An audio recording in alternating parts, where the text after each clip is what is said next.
Welcome to Speak of the Devils, the premier podcast for Sun Devil football. I'm Brad Denny with 3TV. And I'm Joe Healy with DevilsDigest.com. Joe, the season has ended. It is officially the offseason, but my God, is there a lot going on. Yeah, I think we learned last year, and it's probably extra chaotic when you get a new coach coming in, as was the case last year. But when November shifts to December in a season where ASU doesn't go to a bowl game, in years past, it would be, well, we kick up our feet and wait for signing day in February to come around. Yeah. The old way of thinking, crazy to think that that's how life was. But things now really tend to ramp up more so than they have maybe in quite a while, even with the season going on. Transfer portal, all the rage. Recruiting in high gear because you got that early signing period coming up very soon. Coaching changes, chaos going on everywhere in college football. It's an intriguing time to be alive, and that gives us quite a bit to talk about. Yeah, so this was normally and annually our time where we hand out our season awards, and we're going to do just that, honoring the best, the worst, the weirdest of the season that was. But, man, there's a lot to break down both on and off the field for this Sun Devil football program. Let's just dive right in, Joe. Staff changes. There was 2 coaching staff changes that have been made. One that was expected, of course, with Bo Baldwin, the offensive coordinator, not being retained. And the writing was on the wall there after he had his play calling duties stripped from him after ASU's loss in Week 3. But a good name. I think that, right now it's a pretty promising hire. Marcus Arroyo. Obviously still he feels like one of those guys that's been around for a long time, but still, I think he's like only 43 years old. Made his name, obviously, with Oregon in 2017, 2019, leading that very potent Oregon Duck offense, was kind of the guiding hand as the quarterback coach for Justin Herbert. So that's not a bad thing to have on the old resume. Then moved on to be the head coach at UNLV, now historically one of the worst programs in the FBS, went winless in that first season. Granted, it was the COVID year. A lot to overcome there, but over the next 2 years, steadily built them up. Got a couple wins in 21 and got them to 5-7, which notable for UNLV standards in 2022. Kind of laid the foundation for the Rebel success this season.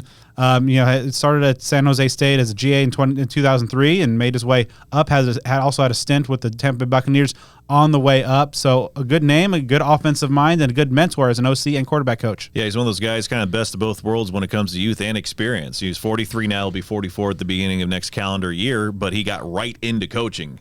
He was the starting quarterback for San Jose State, but the year after he finished up playing ball, he joined their staff as like an analyst, grad assistant, something like that. So he's got 20-plus years worth of experience, though he's only kind of in his mid to early to mid 40s. So again, best of both worlds in that regard. He played against ASU. I pulled up a random box score. I remember that game from 2001, Dirk Cutter's first year, that he threw for like 260-something yards in defeat against ASU. So there's that, for whatever that's worth.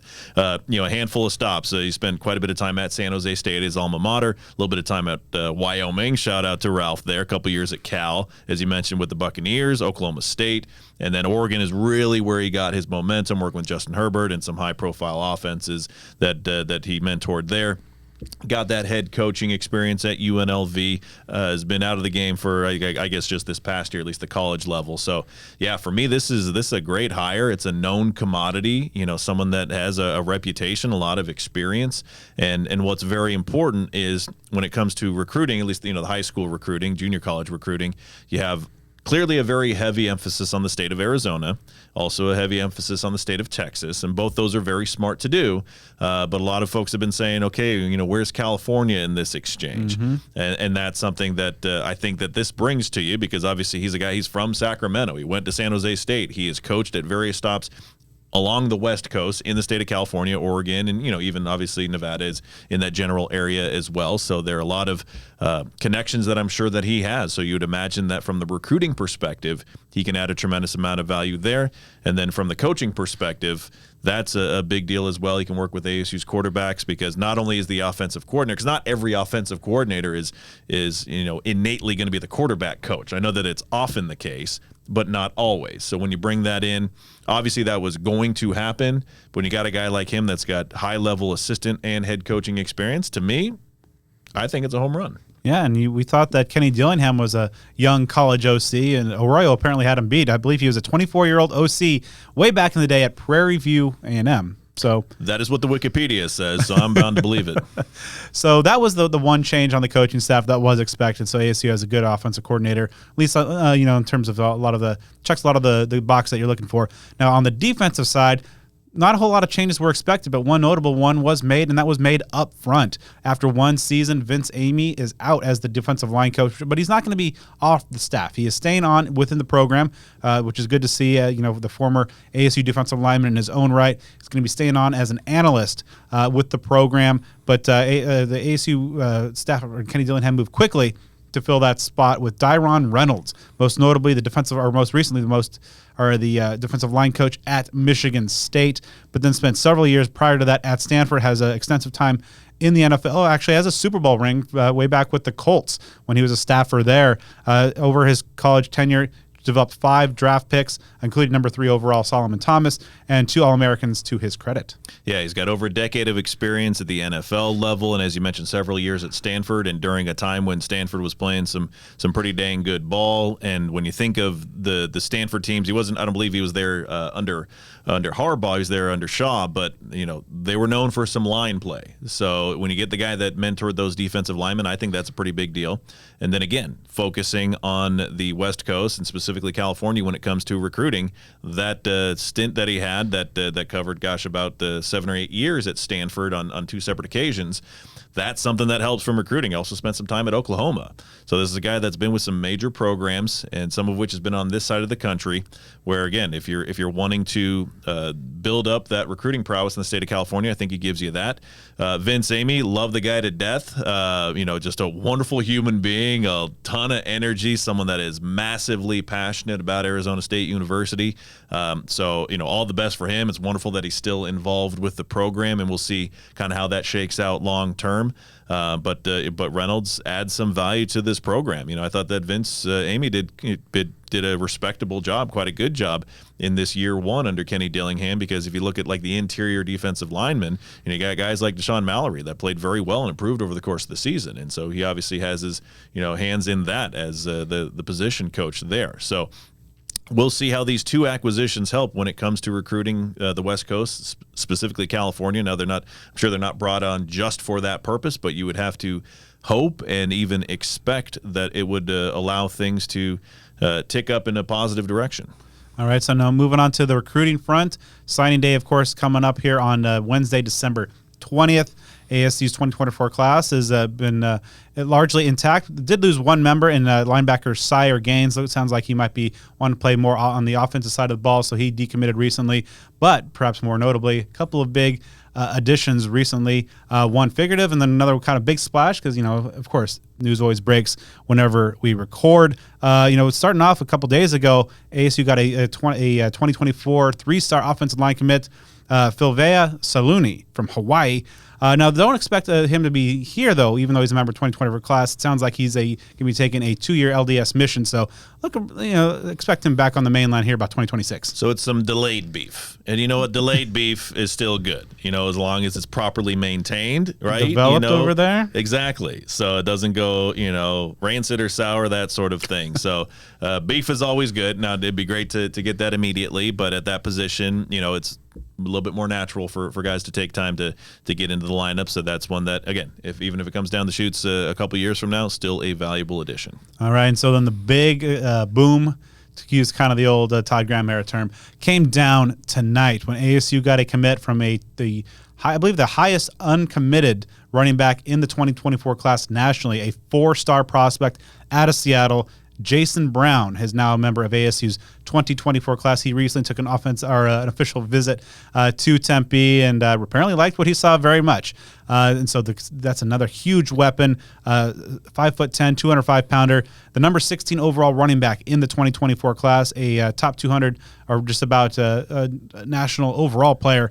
Pretty good pickup in this late in the game for the Sun Devil offense. Man, you look at this offer sheet. You got Alabama, Florida State. Bad news week for Florida State. How about it?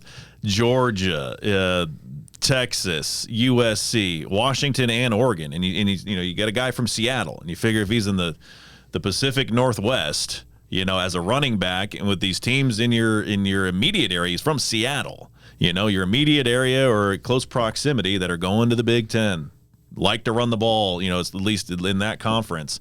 So to be able to get them away from the likes of the Ducks and the Huskies, I mean, that's a huge deal. Cam Scadaboo, I believe, would have one. It's really hard to track player eligibility these days because what you see listed online is not always accurate because the COVID stuff that's still going on as far as guys having extra years. I think Scadaboo's got one more year. I know he's obviously not done, obviously, but I think it's 1 year. Scadaboo and DeCarlos Brooks are coming back or slated to come back. You have the true freshman Kyson Brown, who saw a lot of playing time this year. He's very talented. I'm very high on his prospects.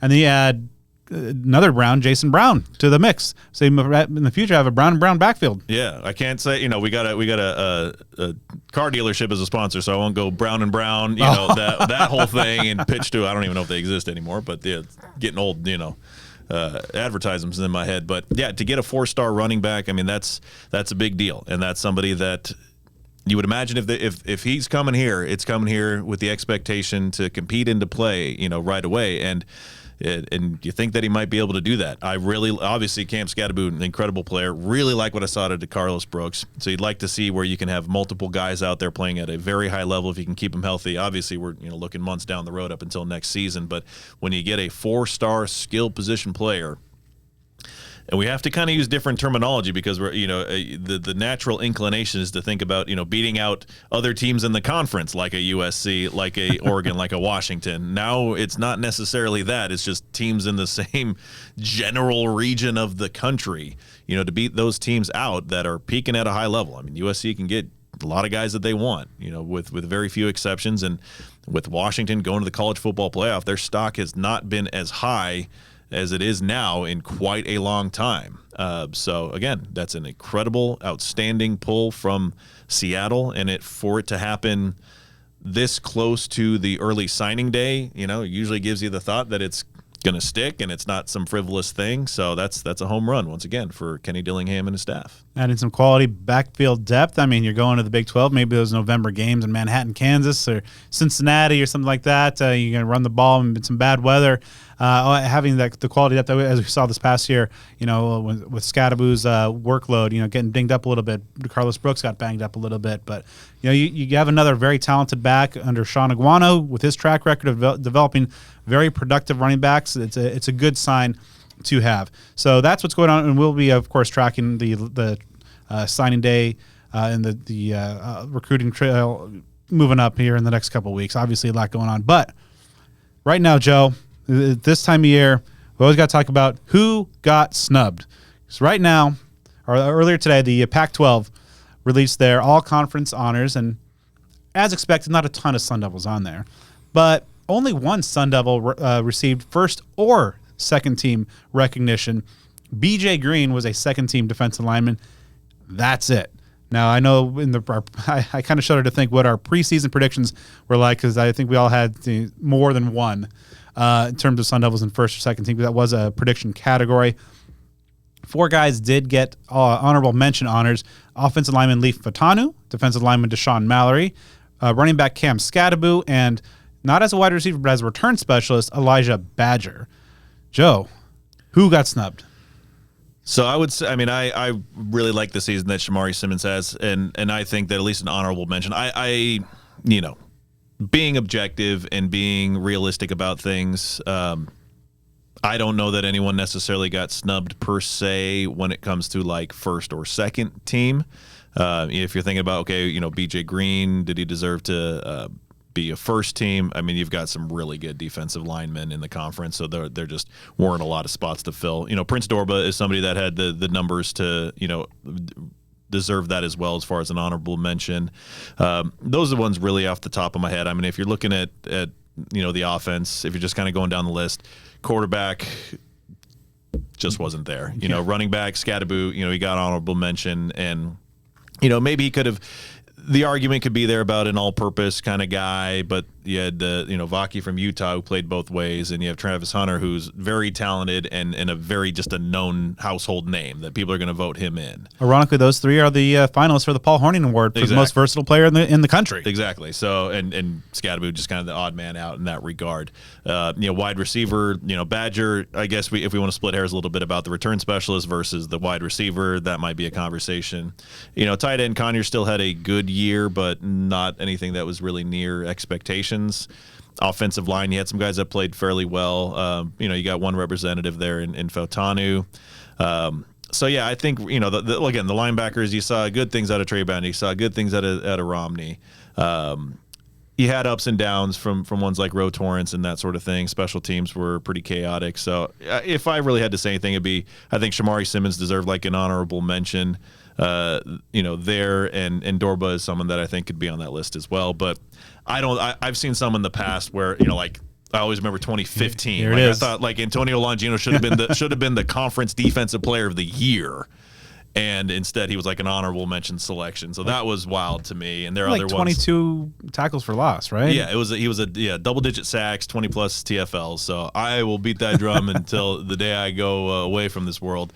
And then in 2017, I recall that there were some selections that didn't make sense, and that was the year that Todd Graham was really getting under a lot of duress about sign stealing or whatever was going on, and the whole command center, Mike Leach, bless his soul, kind of thing. And there were guys that I think got downgraded, and that seemed to have a correlation. So no conspiracy theories here, just a couple guys that maybe should have gotten a little nod, in my view. Yeah, I think Simmons definitely was a honorable mention type of player. It's kind of maybe unfortunate, just maybe the lack of turnover, those splash plays, maybe it hurt the DBs. Deshaun Mallory, to me, is like the one that was kind of most, I don't know, I think he was like one of the, 8th best linemen in the conference. I think he probably was deserving of some second-team honors. But the one kind of thing that jumped out to me wasn't so much a guy that, I thought was snubbed or got screwed or hosed or whatever, but just kind of relative to everything that we thought going in. Just like Jalen Conyers' name was nowhere to be found. And you mentioned, he did what he could. Obviously had some issues during this. He found his self in the doghouse for a few weeks there, kind of in the middle of the season. Worked his way out. Had a couple of PFF kind of national team of the week, including the Utah game where he didn't catch a pass, but really kind of spoke to the blocking. Then basically kind of played quarterback the rest of the way. But it was just kind of jarring to me of just like kind of life comes at you fast. And just you go from a guy talked about not just as an all-conference, but maybe an all-American candidate in terms of a tight end, and then just not even see your name and, relatively healthy, not like you didn't miss, a slate of games for injury. Just kind of a weird kind of thing. That's kind of probably the most notable thing that kind of jumped out. And I haven't run the numbers, and maybe I should, because golly, there were 6 players, 6 tight ends who were honorable mention all conference, in addition to the first and second team. So you've got 8 guys that got some level of recognition. And, you have some, again, on the honorable mention list, like that McLaughlin from Arizona. He had a really solid season. And that Westover for Washington was real solid, too. And, you have some others that had very good years. Yurasek from Stanford, he's been around forever. And he's been productive for a long time. To not even – so basically, in the eyes of the voters on this, Conyers is barely maybe in the top 10 in the conference at the position. He still had 30 receptions, something in that regard. I don't have the numbers right in front of me. So, maybe I'd have to see how he stacks up against the others. So even because it's kind of taken a different level of perspective on it of, according to those of us who follow Arizona State very closely, his season was about half of what was expected. We were talking 50, 60 catches, that sort of thing. And it's not all on him. Some is, some's not. But even still, to have 30 or in that ballpark receptions for a tight end, a couple of years ago, we'd be praying for that sort of thing, and that's still solid. That's still good for a college tight end. So that is pretty interesting golly, because I didn't notice that before really looking into it right now, that there were 8 tight ends that got some level of recognition, and he ain't one of them. Well, at least he's got a good visit list coming up. Reportedly, he's going to be visiting Oklahoma, of all places. Perhaps a return visits in the cards there. Georgia is probably going to be in the market for a new tight end. He's visiting there. Texas Tech, which has a history, going back to the mid 2010s of developing some pretty good tight ends. And then here's the kicker: he's also have a reported visit coming up to Utah. Yeah, that's one that it seems like a lot of folks are wondering if that could be the spot. I have no detailed knowledge of it. They obviously have done some very good things with their tight ends over the years. So, if you're an ASU fan, maybe you're hoping that return to Oklahoma happens, or that Georgia, so that it's not a Big 12 school such as Texas Tech, or Utah, of course, following along with ASU and the others. So it seems like maybe it's a 50-50 chance, or possibly better, that the plausibility of seeing him on another team playing against ASU could be in the cards. Yeah, I guess that's kind of the natural segue. Talking about the transfer portal, Jalen Conyers, of course, jumped in. Now, among the players that we had previously discussed that had jumped in either before the season or during the season, of course, defensive back Isaiah Johnson, the one-time 4-star prospect.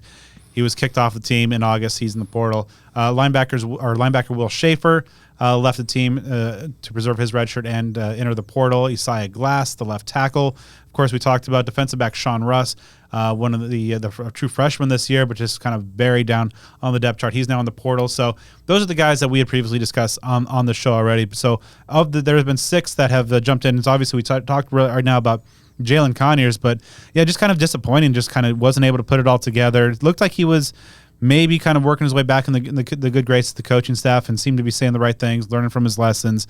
But this is a position now that all of a sudden, with the reported, Ryan Morgan moving on from football or moving on and Messiah Swinson graduating, all of a sudden Bryce Pierre, who flashed some good potential, and Jason Mons thinks he's an NFL guy, last man standing right now.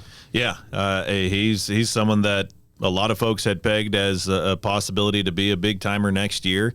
And most of that speculation was under the expectation that Conyers would go out, kill it this year, and go to the NFL draft. Not so much that he would leave the program. And obviously Swinson, finished up his eligibility. So Pierre showed some flashes. I think that there's very little doubt that he can get the job done and be a potential, high-tier guy. So you're not going to be completely empty at that position group. Again, kind of knocking wood, assuming he comes. You got to throw this asterisk on every single player of assuming they come back, and then even on the recruiting ranks, that Fortier from Oregon, the big time tight end that people are kind of holding their breath wondering if the Ducks or somebody else will go after him. I guess he suffered a torn ACL in his state championship game. He had some magical run statistically in what he was doing there. Year. Yeah, so he was someone that could have come in as a true freshman, and it's still not is something that couldn't happen because, if it's happening in late November, the possibility of him being ready in, August, September is on the table, but you never really know. It's not a good thing for that guy to get hurt. But yeah, going back to the topic at hand,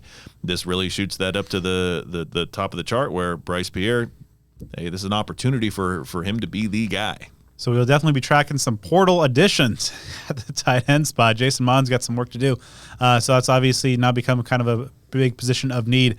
Linebacker was a position of need throughout the year, and James Jajonkum, he's entered the portal. Never was able to really kind of find a role within the Sun Devil defense, either under the prior staff or this year. I talked to him in spring ball. He was really excited about the potential of this defense, kind of letting this being a more attacking mindset, he felt fit the game. But just, other than just kind of filling in at time just because he was kind of a thin room, never was able to kind of find a groove in Tempe. Yeah, and this is one that makes sense. When it comes to the transfers, there are a few different categories that transfers can fall into. You can be someone who is a star player who's maybe looking to either get an NIL payday and or go to a very high prominent program to audition for the NFL. Then among the other categories are the guys that just simply aren't getting time, and that's where the transfer part really makes sense. Hey, if this is just you're not going to see the field as much as you think that you may be qualified to do so, then a new opportunity might be best. And so yeah, he's someone that played but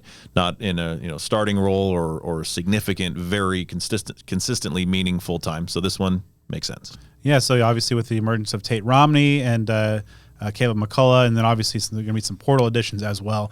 So we'll see what happens at linebacker. And kind of, falling in a similar vein, running back Javen Jacobs, obviously the Scottsdale Saguaro standout, super productive, a kid who grew up watching ASU and idolizing DJ Foster. It was really kind of a dream to play at ASU, came here as a walk-on, earned a scholarship, but never was able to kind of find a role. They initially played receiver last year, moved into running back, was kind of with some of the injuries in the spring, just wasn't able to find a role. Yeah, that's a tough one. That's someone that you saw a dream become realized when he came to ASU, because that was kind of a late deal, or maybe even like a walk on to begin with. The circumstances, he worked his way up into a role, at least in practice, and it seemed like he'd have a greater role on the field. And yeah, it's a bummer how things work out. I mean, you had two guys from Saguaro that rep that number 8 like DJ did in high school and college, and now they're both going to be making their way out of ASU between Jacobs and Will Schaefer. And again, there's no blame on them for doing that. It's just the unfortunate reality of what what happens in college sports now. Quarterback Drew Pine is in the portal, an expected move. Obviously, he wasn't able to really find his groove, just battling injuries all year. And, after a shaky spring, looked like he was in the driver's seat to get that starting quarterback job. Unfortunately, suffered a hamstring injury at the camp on his own scrimmage, and then came back, got hurt again after he made the start in week 2, and then got a third injury, just was unable to get going. And so, I'll admit, I was making some jokes, perhaps, when he was looking not great in spring, that, this might be future UConn quarterback Drew Pine, but he's a Connecticut kid, a talented arm, and he really kind of turned things around a lot in fall camp and looked really good before the injury. So hopefully he's able to get healthy and find success at the next stop. Yeah, again, that's one that makes sense. In the time that he had here, I know that he was injured. It certainly wasn't a good look, and you figure that ASU just needs to move on and look toward other quarterbacks to bring to the roster. He's someone that has a great deal of starting experience, so he has a resume that'll get him a good shot. It's not like his playing days are done, or that his playing days at a fairly prominent program are done. So there'll be some options out there for him. Yeah, definitely. So now looking at two guys among the three kind of more prominent names that have jumped in the portal. We already talked about tight end Jalen Conyers. Now defensive back Jordan Clark not only has jumped in, but also found his next destination. Now, obviously a guy who's been with the Sun Devil program for a number of years and just been the heart and soul of this Sun Devil defense, a tremendous leader, a tenacious competitor. He's now taken his talents to South Bend. Yeah, that's one that a ton of respect for him. What a guy. He's meant an incredible amount to this program. Did everything the right way, a true leader, someone that really hurts to see go, because that is a presence on and off the field and certainly in the locker room that is valuable on any team. Because of that, he has some high market value in terms of being able to add that value to any team that he joins, because he's got experience on the field and he's a high character individual. So being able to go to a prominent school like Notre Dame is again something that he has earned. So that's one that, it's a bummer to lose, but, we kind of have to shift the mindset in that it's just the nature of the beast these days. And, there are right and wrong ways to transfer, as we've talked about across many sports. Some people do it the right way. Some people do it the wrong way. This is not the wrong way by any stretch. I'm not saying that. This is one that I think, some Sun Devil fans should look fondly on what he did for ASU. He battled through, injuries and, even some slight position changes. I came here originally as a cornerback, more so than worked his way into a nickelback role, played safety, played a number of different spots in the secondary. So he meant a lot to this program, and I hope that Sun Devil fans, still hold him in high regard. One of the all-time best dudes. Always enjoyed talking with Jordan. Always made time for the media. Was insightful. A guy who just played with great passion and just cared a lot. You could tell after the loss against U of A to end the season, just up at the podium there, he was distraught. I mean, the game that meant a lot to him. So, nothing but best wishes for Jordan. And, kind of a good story that kind of developed, as he was leaving. Ryan Clark, his father, was on ESPN earlier and told a story, and it gave props to Kenny Dillingham, because when Ryan and Jordan were touring Notre Dame on their visit, Kenny Dillingham heard that Jordan was in fact on the campus of Notre Dame, made a call to head coach Marcus Freeman at Notre Dame, asked if Jordan was there. He said yes, and then just as Ryan says, spent about 10 minutes just heaping praise upon Jordan, and so I think that really is a great look for Kenny, because Kenny can seem like some of the way he acts and maybe some of the things are maybe considered through a skeptical lens is kind of hokey, but the more you get to know him, and people who know him best always say, like, what you see is what you get. It's like there's no fakeness. Like, real genuine. I think that's a tremendously classy gesture. We see him retweeting like decommits and just wishing them luck, and just real just like a good guy. And obviously, it's kind of like what you reap is what you might sow. And putting that positivity out there, and especially with somebody on the recruiting trail, don't burn those bridges, because especially these days, those folks might come back. Yeah, and you saw, after the tweet that kind of had that information about it, you saw Bennett Meredith, who was a quarterback, at ASU, who's now at Purdue. He said that Kenny did a similar thing for him, when he transferred. So that's, a high-class move, and I'm confident and certain that it's done just out of the goodness of Dillingham's heart, not necessarily like an agenda-based strategic thing, but there is strategy to it as well. Again, you don't burn those bridges because there are just different – there's so many different things at play, and the transfer possibility and that sort of thing is always there. So you can't go throwing kids under the bus or bad-mouthing them or trying to ruin their reputation or something like that, because they choose to leave your program. If you try to scorch the earth, that's going to come back and bite you. Yeah, maybe if you're a Nick Saban or something like that, you can get away with it if you're the best to ever do it. But when you're a young coach at a program that's in some difficult times right now, like Arizona State, it's obviously never a bad idea to do the right thing, but it's an additionally good idea to do the right thing when you're trying to build a program the right way and come out of the shadows of a program that was run the wrong way under the people that were here before. So again, and it's not just a Boy Scout, nice guy, pat on the shoulder kind of move, moral victory thing. Again, it's the right thing to do, and it could be something that creates dividends down the road. Maybe not in an immediate way, but maybe it's something, hey, someone's leaving Notre Dame. It could be, hey, you know what? This Kenny Dillingham guy at Arizona State, this could be, Marcus Freeman could be saying something like that. Hey, this Dillingham guy at Arizona State, I like that dude. Maybe give them a look. You might not be a great fit here at Notre Dame, but give them a look. That's a guy that's a straight up dude. Give them a look. Or, of course, obviously this topic, centers heavily around the like the high school recruits or the early recruits, the ones that you might get a shot at them a couple years down the road. So, again, you don't just go cussing out the guy or bad-mouthing him or trying to, again, scorch the earth, because the opportunity may come back around. Look at a guy like, Bram Walden. Now, obviously, it's not like Dillingham was here when he was recruited out of high school, but we've seen multiple cases, of course, where guys are in-state Arizona natives, go elsewhere, come back. So playing the long game, doing things the right way, never a bad idea. Yeah, it's always a good foundation. Just be a nice dude, and usually things will work out.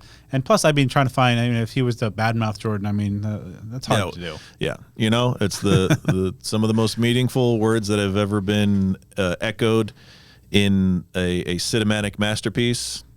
Be excellent to each other. Party on, dudes. Definitely. So obviously, and then one that perhaps might be the most impactful in terms of the on-field product for 2024, if indeed the return does not happen a second time, because of course BJ Green entered the portal last year was only in there for a few days, ultimately came back to Arizona State to play this past season. He's in there once again, tweeted out the farewell message. This one sounded a little bit more conclusive, and of course he's the ASU's lone representative on either the first or second team all-conference squad, and his move out to defensive end, from the first snap of spring ball, it just looked like this guy was on a different level after his first couple seasons, and it really kind of went out there, proved it game in and game out. One of the all-time, or one of the better disruptors off the edge ASU has seen in quite some time. So we'll see what happens there, but it looks like BJ Green will be taking his talents elsewhere. Yeah, if I'm not mistaken, I think he has 1 year left, right? Because he wasn't. I don't think he was around during the COVID season. Yeah, I think he is about to finish up his career. We'll see what happens. Obviously, you never know with these players, because some will enter and come back and play that game. So you never really know. But he's until ASU, if things improve on the field, and obviously the whole NIL thing, when you're a prominent player, when you're someone who earns these conference accolades, you have the statistics, you got the whole gamut working in your favor, you're going to be very marketable. You're going to have a high market value. You have the ability to, kind of like a Ladarius Henderson. He went to Michigan because he put together a very solid foundation at Arizona State, went to Michigan as an all-conference performer there. There have been other players that have gone on to other pastures and had great success. So, until ASU builds something up that can really compete with other programs in that regard, this is going to be the scenario that you encounter. When you have your high-profile players, especially ones who are near the end of their collegiate careers. Like same with Conyers. I believe that he's entering, 24 will be his final season of eligibility as well, if I'm not mistaken. So you got these guys that need to make a significant decision, and it's not always going to be in favor of Arizona State. Again, we'll see how this one pans out, but it is unfortunately that kind of bated breath situation. It may be year after year where it's like, okay, who are the top tier guys who might be marketable elsewhere? So again, we'll see how this one pans out. If he happens not to return to ASU, he contributed a great deal and a multi-year sack leader, tremendous representative on and off the field. So what he put together at ASU was something very significant. Of course, coming from a walk-on to not only a scholarship player, but one of the stars on the entire team. I mean, this is someone that's got a very bright future in a number of ways. Yeah, incredibly smart guy, mechanical engineer, major. He told me that he wants to develop kind of prosthetic limbs, and he's kind of inspired. Some of his siblings have some developmental disabilities that kind of inspired him to kind of give back and be in a position to to really kind of develop those cutting edge prosthetics to help folks. So on and off the field, a quality dude. So again, if he's played his last down for a Sun Devil, he did a lot of good things in Tempe, and be cheering him on wherever he goes. On a more positive note, Joe, one guy did announce that he's coming back, and not only that, he's putting his literal money where his mouth is. Quarterback Trenton Bourguet is going to be back for another ride in Tempe. And not only that, he is donating $10,000 to the to ASU's NIL fund and challenging, I believe, the TB16 challenge and 16 other businesses to match his $10,000. Yeah, I mean, that's it. They're running out of ways to compliment Trent Bourguet and his family. I mean, this is someone, and I get that people have their, questions, criticisms as far as on-field performance, at least this year, though. I'd contend that I can't imagine he was anywhere near 100%. I mean, we saw a week. I mean, that's very generous. I mean, various injuries. If it was like a grade, he would be a failing grade. You know what I'm saying? Like percentage-wise. Not saying he's a failure. I'm just trying to put it in different perspectives there. Because you saw what he did last year. I mean, that was borderline incredible. He has that talent. He has that ability. Overall, one of the absolute best stories in ASU history that I've known. As far as somebody that came from a walk-on, again, not terribly dissimilar to BJ Green, as far as coming from a walk-on, betting on himself, being someone who was told that he's too small for the position or whatever it was that folks felt that he wasn't deserving of a D1 scholarship coming out of high school, despite being a big-time player out there. So to do what he's done, to stick with the program, to just be a Sun Devil through thick and thin. And not only that, but to have as much skin in the game as humanly possible is something that's outstanding. Now, obviously, though the gesture is incredible and it has a tangible nature to it, I certainly hope that things evolve over time with ASU when it comes to the NIL space of things, to where that's not necessary, and there's enough coming from the variety of donations and boosters and so on. But that's a story for a different time. I'm not trying to take away from just the incredible action that Trenton is choosing to take. And once again, as you mentioned, remaining a Sun Devil, because when he's healthy, he's a performer. And so that's someone that again, I know that this season was not pretty in a lot of regards, but if he's able to heal up and be 100% for next year. If you can see that Trenton Bourguet from 2022 out on the field, that's a guy that can ball. That's for sure. All right, so now it's time to turn our attention to our annual Sun Devil Season Awards, where you're going to talk about some of the best, some of the worst, and especially this year, some of the weirdest things that we saw over the course of these 12 games. Wild times, Joe. I mean, just, in so many ways, kind of unprecedented from anything that we've seen. Now, let's start off with a new pair of categories. Kenny did a lot of things that were a little abnormal, outside the box, some by necessity, and some just because he's that dude. So let's start off on the positive. Joe, what is your best crazy Kenny decision of the year? So there were so many, for good or bad. So mine's kind of more of a collection. So basically, and maybe this is a cop-out, maybe it's not. The best crazy Kenny decision is the collective weirdness against UCLA, because it worked. We're talking about having Jalen Conyers throw the ball in a throw that was not pretty, but he got pass interferences. The swinging gate, the whole thing that I'm sure we'll talk about here of multiple consecutive penalties. How we and virtually everybody was just saying that UCLA game was one of the weirdest games I've ever seen, but ASU went on the road and beat a pretty good team. So it worked. So for me, yeah, it's the collection of all the weirdness that enabled ASU to win that game at UCLA. My best crazy Kenny decision is this guy right here. Just Kenny letting Cam Scadaboo cook. Just obviously know that he's a very effective running back and receiver. We saw that at Sacramento State at his prior stop. But yeah, then all of a sudden he punts and is really good at it. Best performance on the team. And then he actually can throw the ball. And through that touchdown in that UCLA game, not only just taking the snap, but rolling out on the move, hitting Elijah Badger for a 25-yard touchdown. Just overall, just the things they asked him to do. Now, granted, it kind of over the course of the season, the wear and tear kind of wore Cam down a little bit, especially with DeCarlos Brooks out of the lineup, not being able to kind of help him out a little bit. But just, it was fun. It was out of necessity because obviously with the offensive line situation, the quarterback injuries continued to pile up. They had to get creative. They had to get weird. The swinging gate kind of, installing a offense off of YouTube in a couple days span. It was weird, and it worked. And watching Cam Scadaboo play football, I mean, he's not a running back, receiver, quarterback type. The dude's just a football player, and it was really cool seeing him go to work. He's like a Bobby Mulgado, somebody like that's been transported from like 1955 to play. Like he's someone that would have fit great in that system. When everybody played both ways and your running backs were punting, like he's legit like a 60, 70 year ago throwback. Yeah, absolutely. So, Joe, on the other end of the spectrum, when Kenny perhaps got a little too weird, what was the worst crazy Kenny decision of the year? So, I mean, it's almost like a weird contradiction, going after the first one. But I will say, again, and this is more of a general one because to pick and choose one specific one, I just couldn't do it. I would just say the over-reliance on the weirdness. And if I had to kind of pick a point where that really peaked, it was the Oregon game. And I know that ASU was really outmatched because Oregon was a team that I was shocked that they didn't win the Pac-12 championship and make a run in the college football playoff. But you saw, I believe it was the week before when ASU was playing UCLA, and the weirdness worked.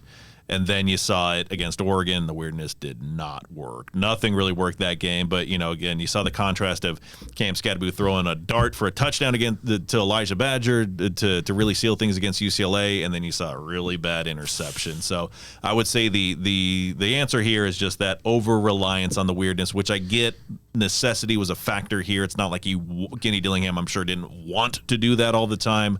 But it still is what it is. For me, it was just kind of the overall handling of the punter situation. Obviously, Josh Carlson was brought in. Didn't necessarily have the greatest resume during his time in New Mexico State, and then really kind of struggled early on. And obviously, you can look at games like Colorado, especially Cal in particular, just maybe the field position really, and ASU's inability to kind of flip the field and play that field position game, given the quality of the Sun Devil defense, really came back to bite him. And then we found out that Carlson was punting through a broken foot, and it's broken bones in his foot, which is kind of curious there. And then kind of the decision to at times have Dario Longhetto punt, and then of course Cam Scadaboo. Ian Hershey is a guy that they seem to hell bent on preserving a red shirt. Overall, I just think that we saw just obviously the punt game. People overlook special teams a lot of time, but it can be so crucial. And perhaps if that field position plays goes better, and ASU has perhaps a Chaplitsky or Turk-like effort there, even just something approaching those. Maybe this is a 4 or 5 win team instead of just another 3-9 season.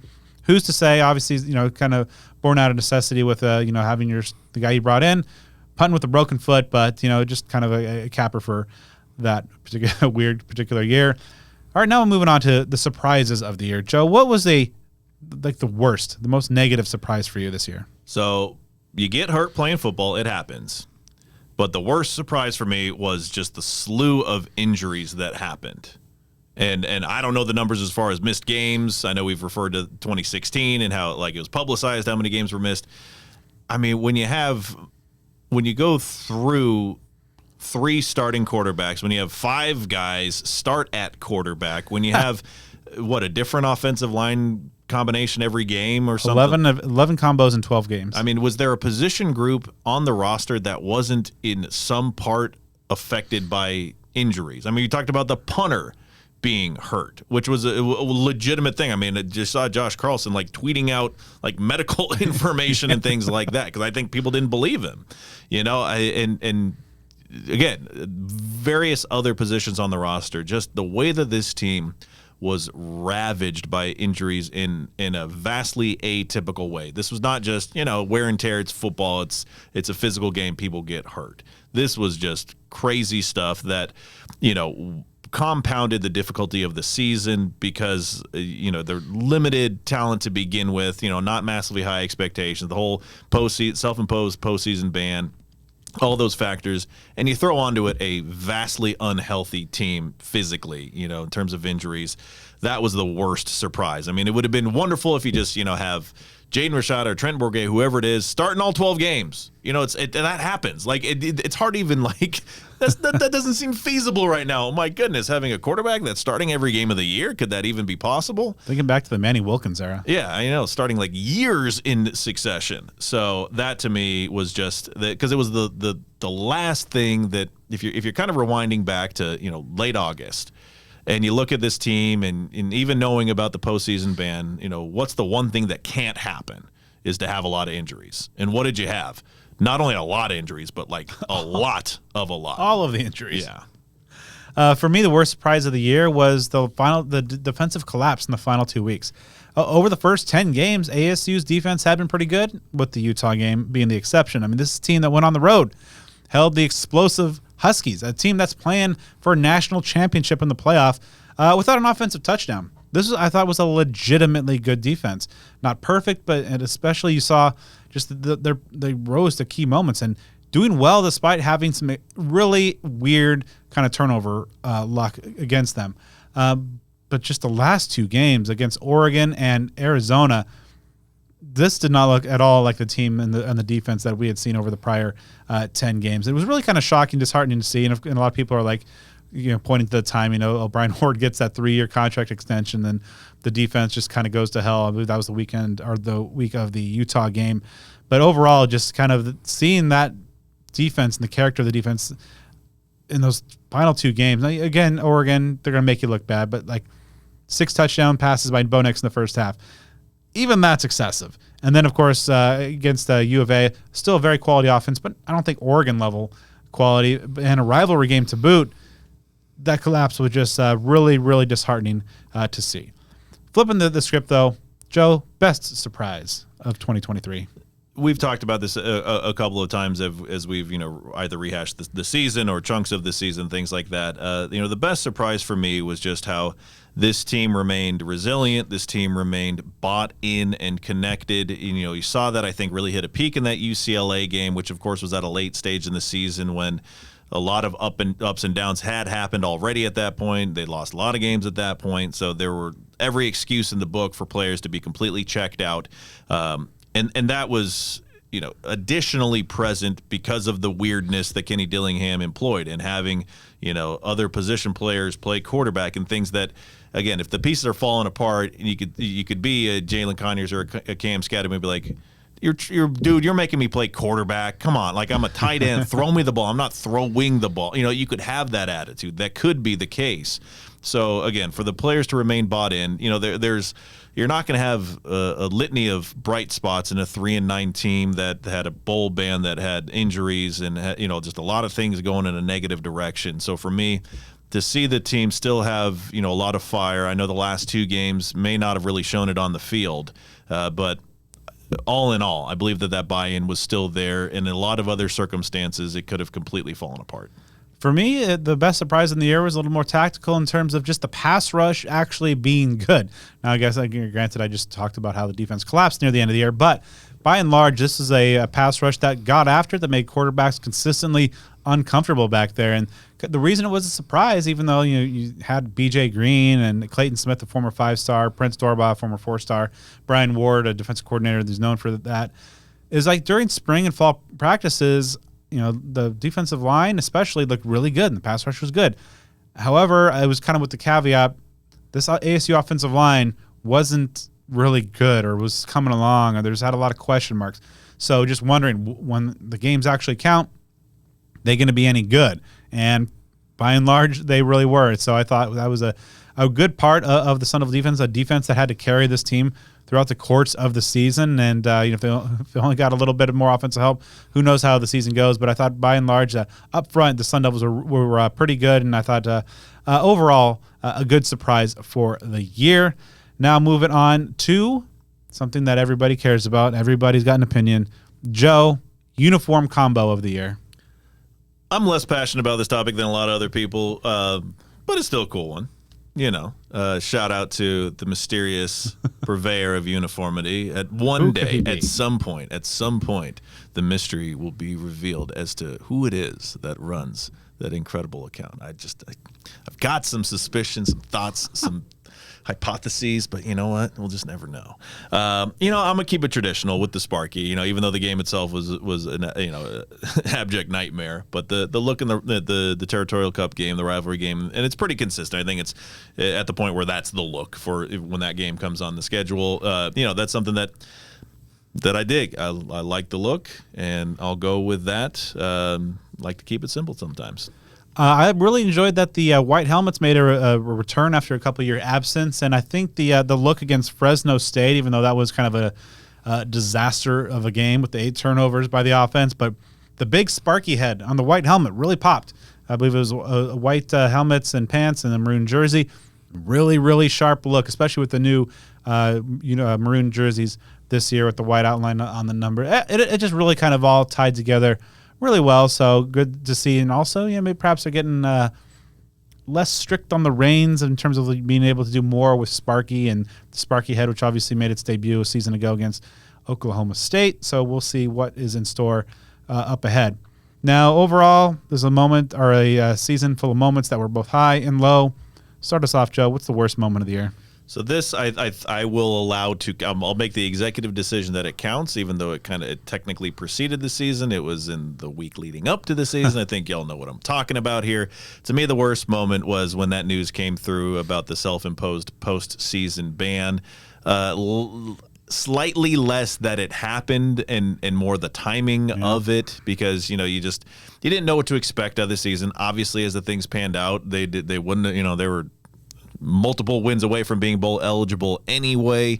But for that decision to have been made by former athletic director Ray Anderson, again, just gosh, what was it, 4 or 5 days before it was on a Sunday morning, if I'm not mistaken. Yeah. With the Thursday game to start it out, just a few days before then, that was a pretty crushing blow. And again, I know that it's folks maybe shouldn't have had the expectation that you're going to the postseason anyway, but just to take that off the table at that time, if it's something that was announced even a few weeks before the season to where that could set in, and you're not dropping that on the coaches and the players, as they are literally preparing for a game on that trail, hopefully to have a successful season, that just kind of was an omen of things to come, of other bumps in the road that were, pretty chaotic. So for me, it just, when you have a lot of excitement with a new young head coach and some players to be excited about, and everybody's getting fired up about the season, it's a clean slate. Herm Edwards is gone. Everybody else is gone. And then you have that happen. It just started the season with an additional cloud for a program that already had, some stormy weather going on with it. My worst moment is kind of like a choose your own awful adventure.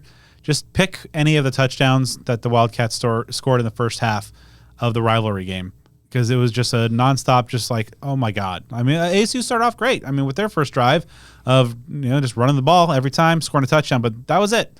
After that, it was just like as we talked about, the defensive collapse. Against Oregon, you expected it. Bo Nix is going to be in New York this weekend. He's going to be a Heisman runner-up, one of the best quarterbacks in the country.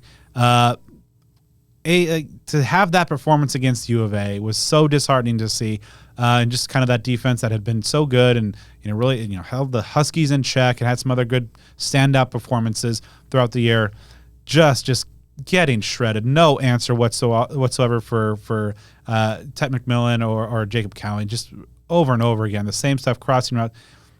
Choose your own awful adventure, just one of those. All right, so Joe, let's kind of rebound off that. Best moment of the year. I'd say just the conclusion, the ending of the UCLA game, and just that soaking in that victory, because they were few and far between. And obviously there were only 3 of them, so it's tough to really choose like a best moment that happens, in a loss or anything like that. Wasn't a ton really off the field. Well, I guess there's one thing that a lot of people were celebrating off the field. So that there are other options here, but I'd say sticking it specifically to football, that sort of thing, because you just saw a lot of energy and chants and things like that, and just a sadly rare moment of jubilation, high-level positivity. And I get it that, UCLA was down to like its 3rd or 4th quarterback. It was not that good. It wasn't the Bruins at full strength. But to go into the Rose Bowl for maybe not the final time ever, but the final time in the foreseeable and known future, hallowed grounds, the last time out as a member of Pac-12 Conference, and to leave that revered stadium with a win was very, very meaningful in a season that just didn't have all that many bright spots. So just, that moment in time where ASU had secured a victory over UCLA in the Rose Bowl, that was the top of the list. Yeah, that's my pick as well. We agree on that. It was really cool just kind of being in that, standing on the field in the corner right in front of the tunnel. Game's over, but the players, some of them were like ran back in the locker room, but others grabbed their phone and came back out and were taking selfies in the in the stands with the fans, and like the chants that were going on for like 10 minutes or so after the game. But just granted, this chants kind of turned to "Ray, you suck" from ASU once Ray made his way out of there. But just those minutes where Jordan Clark comes over and says, "I love LA, I love LA." And seeing D Ford just kind of get up on the edge of the stands there and just taking selfies, and everybody and Scattaboo was all pumped. A lot of guys were just so happy. You saw that it's kind of like to one of your points, just a team that continued to fight the week in and week out, and just when they finally got a win on the road in a historic venue, just kind of all together, just kind of the jubilation, the euphoria that was present there. It was really tangible and a really cool moment to see. Now we've done the worst and the best. What's the weirdest moment this year, Joe? And there's a lot. Yeah. Talked about how that self-imposed postseason ban was a negative omen to start the season with. I think another, omen of weirdness that happened at the very beginning of the season. I think of my own perspective on it. I was in the north end of Mountain America Stadium at halftime, looking south, and you see this huge, crazy brown cloud heading your way. That multi-hour delay week 1 against Southern Utah, talking about that halftime haboob that came ASU's way. Just a wild deal that it kind of just came out of nowhere. It wasn't like a windy, rainy day where it's like, we got inclement weather we're going to have to worry about. You have some of those days, obviously. This just kind of popped up out of nowhere. Again, delayed the game by multiple hours by the end of it, since it was a Thursday night against an FCS team, and it resumed, around like 11 something, if I don't remember the exact time. Came in just before 1. Yeah, so by the, in the second half of the game, it almost just kind of gave you weird flashbacks to the the COVID season. I mean, there were people in the stands, but it just was weird seeing a legitimate, viable, real college football game played in front of dozens in attendance there. So that was just a really weird, surreal kind of moment where everybody pretty much left the stadium for the most part there at halftime with that wild weather. Yeah, I ended up doing some weather reports in the 9 p.m. 3 TV news, so I did not expect to do that that day. It was a really weird day, and also my pick's going to be a little something more tactical, because it kind of goes back to kind of the crazy Kenny stuff, because this is a guy that even going back to spring was prepping his players on just kind of the minutia of the game in some extremely specific situations. This is a very detail-oriented coach who knows this rule book inside and out, and so that's why. Well, after one penalty late in a punting situation in the Rose Bowl against UCLA, okay, whatever, the procedural penalty. But then another, and then another, and I believe there's a fourth as well. And people are like, what in the hell is going on? The Twitter timeline was just like incredulous. What's going on? Oh, look at the game clock. The clock had been ticking all the while. And in a fourth quarter game where your defense at that point had been pitching a shutout, you're clinging on to a lead there. Killing that clock is your friend. And so Kenny was able to do that. Granted, that pushed them back, gave UCLA a better field position that ultimately scored their only touchdown of the game. But that was just kind of a weird moment to me of just like, this guy is going to, obviously in that game, they had kind of scoured YouTube for the offense to run the swinging gate that game, and is now going to the margins of the rule book. I mean, guy is not going to leave a stone unturned to get a competitive advantage for his team. So just kind of a weird moment that night's trying to be pretty good, but just a really weird moment. So what I don't get, and does it affect? I don't know the rule book in and out. I'm just the guy over here. What I didn't understand is, why don't you just do delay of games? Does that affect the running of the clock? Like, why did that was the thing that I couldn't wrap my head around. Like, I could get it if you're just kind of literally letting the clock run out. Why do you do the false start? That's what I don't understand. Is there like an actual tactical rule? I think so. Otherwise, like, you could just like sit on the lead and just keep going. I guess, yeah. Okay, so that's kind of like a non-shot clock NBA or basketball game. Genuine question about it. Okay, so that makes sense. Then that's it. Because they were all like procedural penalties, right? It was like illegal formation, illegal shift, or something. I think like Sean Nah got a few, which like kind of, but that's why like it was like genius, but also crazy, because a lot of them were, I think, Sean Nah, who was lined up against Latu for UCLA, who's defensive player of the year. So it's like it kind of makes sense, a true freshman going against that, where it's like, is this happening like on purpose or not? Like, I felt like I was, on Punk'd or something. Like, what is real life right now? Yeah. So yeah, weird moment of the year. All right. So now moving to some of the game results. There was unfortunately more to choose from in this first category of worst loss. I mean, there are a lot to choose from, but you get run out of the building, you'd lose by 5 touchdowns to your in-state rival, and I mean, you really don't have to say anything more than that. Again, there were embarrassing losses to Fresno State, Utah, Oregon, but they all pale in comparison. Don't stack up. The loss to Arizona is the worst. Yeah, that's it. No need to continue on there. Best win, again, not a whole lot to choose from. Yeah, I mean, pretty simple here. Washington State was a good win, but it just made sense. Like, I remember we picked a win, and they were still a solid team. It's just like it was one of those games that it makes sense, and that was a quality win. And again, even though UCLA was not, fully stocked as far as especially at quarterback is concerned, it was still a high quality win on the road in the Rose Bowl. Easy decision for me that it's UCLA. Absolutely, UCLA. The Washington State game was nice because all 3 phases were clicking that night, but yeah, we're getting a win on the road in the Rose Bowl. That's going to be the winner there. All right, let's move on to some of the individual awards and perhaps demerits. Starting off with most disappointing player of the year. So for me, it's a guy that in the preseason when we knocked out our top 10 most important players, he was in I think my second and I think your first. Did not get it done on the field really at any point in his career. And that's not according to me. That's according to folks like Pro Football Focus, who had this guy ranked as one of the poorest offensive linemen at the Power 5 level. And he quit the team halfway through the year. And, some questionable tactics that led up to that. So talking about Isaiah Glass, that's the most disappointing player for Arizona State in 2023.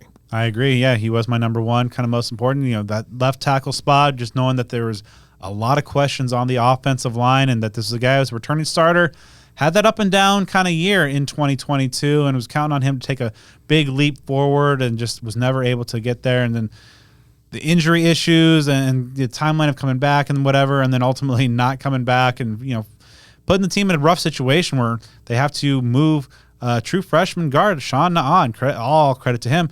He goes from guard and now having to, on the plane to Salt Lake, having to move over and learn the position of left tackle. Not great when that situation is there. Obviously a guy like Xavier Guillory, I think, there's some injuries there. He was a standout through spring and fall, but I think when you look at the totality of what happened over the course of the year, Glass is the pick. Now, on a more positive note, Joe, who was your assistant coach of the year? So this one was kind of difficult because, there were people that had ups and downs or ones that were limited by injuries. And this is a guy that, had very high stock at different points of the season. And others where the stock was a little bit lower and ended on a low note. But the whole body work, I'm still going to give it to Brian Ward, because there were some efforts there that were outstanding. Again, the last 2 games didn't necessarily reflect that, nor did ones like Utah. But you had some very high points, and this was a season that did not have a ton of high points. They're just really Saga Tuatele would be another one that I could throw out there because what they had to deal with injuries. But the defense had some moments of significant performance, which led to his contract extension. Was it perfect? No. Were there some flaws? Yes, but there were a lot of flaws across this team, so that's why I'm still opting with Ward. Yeah, so everything you said, is why he's my pick as well. As a semifinalist for the Broyles Award, awarded to the nation's top assistant coach. Unfortunately, the two games just kind of left a sour note in the mouths of the ASU fans for to cap the year. But really, just kind of overall a strong year one. Completely brand new scheme, a lot of mostly new faces as well.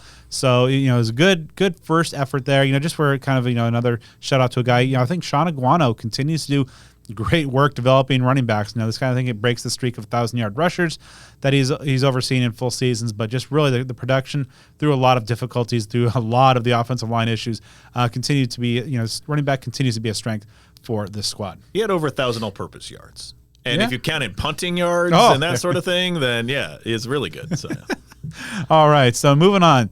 Joe, what was the play of the year for the Sun Devils? So there are a couple I had in mind, and I don't disagree with if I know what we're both going to say here. But for me, it's the touchdown pass from Cam Scadaboo to Elijah Badger to really put the nail in the coffin against UCLA, and that was that concluded that long drive, correct? The 99-yard drive. Yeah. So when you have that, and when you've had ups and downs with the weirdness of the play calling in that game particularly, and the season as a whole, again, we've said it multiple times that UCLA game was so weird, but it just made such perfect sense for it for the final stamp to be placed on that game and a Sun Devil victory with a weird play of a great throw. I mean, this isn't one of those, the guy's wide open and the running back just throws a duck to the wide receiver because everybody's open. This was a heck of a throw from Cam Scadaboo to Elijah Badger that, again, put the exclamation point on what was the win that we, of course, called the best win of the season. Yeah, and it was, I think, the perfect encapsulation of the season of just like the weirdness in terms of a team that's battling and some having to do weird stuff, but ultimately finding a way to kind of make it work there. Kind of the 1A for me is also from Cam as well. When against USC, he took that swing pass on a fourth down, absolutely trucked over a Trojan defender. Now, granted, based on what we saw the course of the year, beating the Trojan defense maybe isn't the hardest thing in the world, but absolutely just destroyed one defender. Great, moving the chains, first down. He wasn't done. He trucked over another Trojan, ran all the way for a long touchdown. Really cool, and they were just kind of like one of the wow in terms of just the incredible moments of the year. You saw that okay, this guy. And there might have been some folks over the first couple of weeks like, is this guy able to play at the Power 5 level? Yeah, he is. He's a damn good player, good football player overall. Moving on now, Joe, who was your breakout player of the year? So there are a few to choose from because there were some bright spots, and you had some somewhat unknowns or previously unknown players, especially at least around here. I went with Shamari Simmons. He ended up leading the team in tackles with 73, second on the team with 6 pass breakups. He had a nose for the ball. He recovered 2 fumbles, had 1 interception. He had an incredible game against Washington in that regard. Someone that really came on strong, I think, in the second half of the season. Coming up from the FCS level, similar to a guy like Cam Scadaboo, where you talked about what's that transition going to be like? Is he going to be able to play at this level? And he ended up being one of the better defensive players. I didn't attend the banquet, and I didn't see all of them, but I think did he get the defensive MVP at the banquet? He got the team MVP. Team MVP. There you go. Wow. And okay. and DB of the year. There you go. So, the team holds him in a high regard. And again, and he's someone that came in that you were thinking, okay, maybe he could be a starter. Obviously he had a lot of moving pieces and guys that weren't eligible and that sort of thing.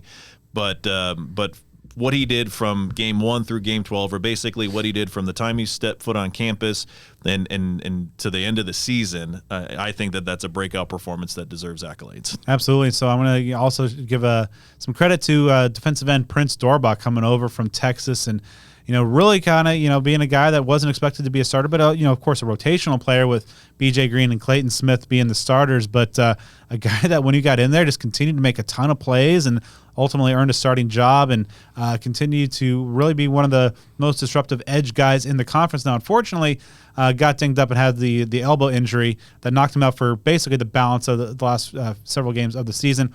Did come back and play a little bit against U of A, but you just really kind of hate to see that momentum kind of thwarted there in the season because he was really putting forth some really good efforts. And it was really fun to see him play. Now, if BJ Green is gone, then you have still have some pretty good bookends in Smith and Dorba coming back with the Brian Ward defense. So I'm really excited to see what Dorba is going to be able to do in his second year in Tempe. Now, kind of, we talked about Simmons, we talked about Dorba, and we talked about Cam. But who's the newcomer of the year? I got to go with Scadaboo. I mean, he just meant too much to this team, and will continue to mean a ton to this team till his days at Arizona State are done. I mean, you think about the limited success that ASU had this year. If you don't have him doing what he did, and it's not like you can ask every single running back to do all the things that he did. It's not like a default thing. Like, okay, you're RB1, so you're also going to punt, you're going to throw the ball, you're going to do all these things just because that's what you do. No, he's a talented football guy, and if he wasn't there, I mean, it's a 1 or 2 win team. Maybe something even worse. So, yeah, as far as a guy who made an impact year one, got to be him to me.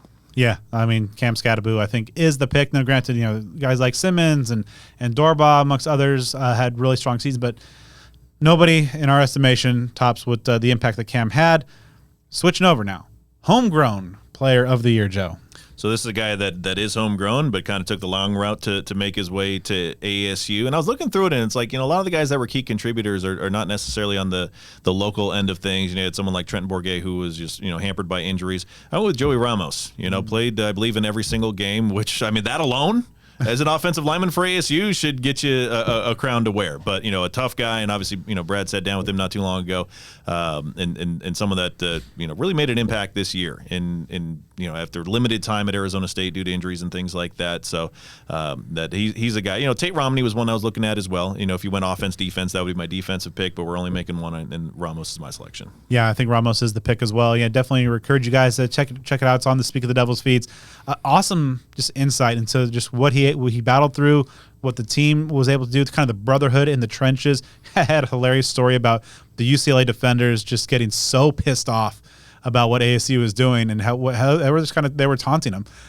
They were taunting the Bruins just because they couldn't had an answer to the swing gate. But yeah, just a guy that really kind of battled. Played with one hand for like the first half of the season. He had broke his right hand in fall camp and was out there playing guard and tackle, and was kind of based on team need with one hand, with his right hand basically taped up into a club. So this is a guy that kind of personified toughness for this Sun Devil team, and along with Leaf Fatanu, were just kind of the anchors of a otherwise very kind of patchwork offensive line. Just kind of each week finding something new. Another guys in the lineup. 11 combinations, 12 games. That's not easy to deal with, but a guy like Ramos, who is a Valley product, and came back here, was able to put together a final year, especially coming off a season-ending injury early last season, was one of the more heartening moments of this 2023 campaign. Now we're into the final three, the big ones here. Joe, Defensive Player of the Year. Pac-12 only selected one guy from ASU on its first or second teams, and that was on the defensive side of the ball. Pretty easy to me, BJ Green. I'm going to stay on the defensive line, but move a little inside. I think Deshaun Mallory was an absolute beast, and I talked about kind of the snub that I think that the Pac-12 coaches kind of gave him, because he was just a monster. I mean, obviously, I think that UCLA game where they had 3 4th-and-1 stops on the Bruins, I mean, he was right in the middle, making his presence felt. He was a guy that was just really emerging. 4 years or so in East Lansing with Michigan State, not able to really kind of find a consistent role, and came here, and as Kenny said, after the UCLA win, and just a guy who was kind of trying to find his place in life, and just really turned things around and became an NFL draft prospect and a key contributor, a team leader. It was really great to see. Deshaun Mallory is one of the more personable, one of the more insightful interviews you guys talked to in recent years on the Sun Devil team, and obviously when the play matches that level. I mean, just everything about Deshaun Mallory was great to see in terms of his on-field impact, his off-the-field locker room impact, but also just what it meant to his life to finally get an opportunity and make the most of it in Tempe. It's kind of one of those portal success stories that, obviously the portals in these days kind of carries maybe a interesting, iffy connotation, but to see him, kind of make the most of his opportunity, really cool to see. Now, these last two might be some chalk selections, Joe. Offensive Player of the Year. Because I was going to say, and we probably should have talked about this offline, but I forget. So Is it okay to double up on the offensive and the MVP? Are we doing I did. those? Okay. That's what I figured. Should we try to maybe? Obviously, I think we're both picking Scat for both. Should we try to maybe throw some other guys? So if it's a non-scat offensive player of the year, I would have to go with the Elijah Badger. I mean, he had some incredible games. Again, the numbers weren't quite up to what was expected, but still a very good season. Still, some impressive performances. But even still, I mean, that's a far gap. If that would just be me saying we got to pick somebody who's not Cam Scatterboot. So. Again, honorable mention in that regard. Yeah. Good for him. But Cam Scatterboot was everything for this offense and this team. So if we want to, spoiler alert it and hit two birds with one stone in that regard, he meant everything to this team. So he's certainly the offensive player, and he's my pick for MVP as well. Yeah, so Scat's the most valuable Sun Devil, the offensive player of the year. But yeah, I mean, another name out there for offensive, Lee Fatanu, just being the rock. At the center of that offensive line with basically everything changing around him. Even Ramos was being moved around from right guard to right tackle and even playing some time left. But, I mean, each and every game, like the one guy that you can count on, Lee Fatanu in the middle. And, like most everybody else, he was banged up and not playing at 100%. But still just kind of really impressive what he was able to do. But, this was just kind of a Scatteraboo kind of year. Just kind of a weird year where you had your running back be your best runner, maybe your most effective, one of the most effective pass catchers. Great thrower, punter. I mean, it was a weird year. Yeah, I mean, some of the best ball. That touchdown to Badger is one of the best thrown balls of the year, right? I mean, that's. I mean, like best passes. I mean, you had probably the 4th and 8 touchdown to Guillory in the opener on that deep ball. Yeah, I mean, it's at least like top 5 at worst. It's up there. So. Yeah. A weird year, and so that's our thoughts. If you guys want to tweet us your thoughts on where we messed up, who should have won a certain category, feel free to do so. You can follow us on the social media side of things. You can tweet us at SOTD Podcast. You can follow the show on Instagram at Speak of the Devils. Give us a follow on YouTube. A lot of good content coming there. We're on Facebook as well, and give me a follow on social media as well at bdenny29. And you can follow me at Joe Healy 42. A huge thank you to all of our sponsors, starting, of course, with Jones Auto Group. You know how deeply involved with supporting ASU they are. If you're in the market or even considering a new vehicle, hit up our guy, Parker Jones, a diehard Sun Devil, a third-generation ASU alum. Here's his cell phone number. He gave us the okay to give it to you, 602-881-8998. Again, 602-881-8998. You can check him out online at jonesautocenters.com. Devil's Digest, thank you so much to Hode and all the great folks at Devil's Digest. If you're not a premium subscriber, get there now. Again, just like we have a lot to talk about now, there's even more being discussed in the huddle on Devil's Digest, the transfer portal, signing day coming up soon. Obviously, a lot of coverage about basketball. Like, there's just no shortage. This is not a downtime in the news cycle for ASU, and the best place to get that news is on devilsdigest.com. Cactus Sports, wonderful longtime sponsor of ours, 514 South Mill Avenue. That's their address.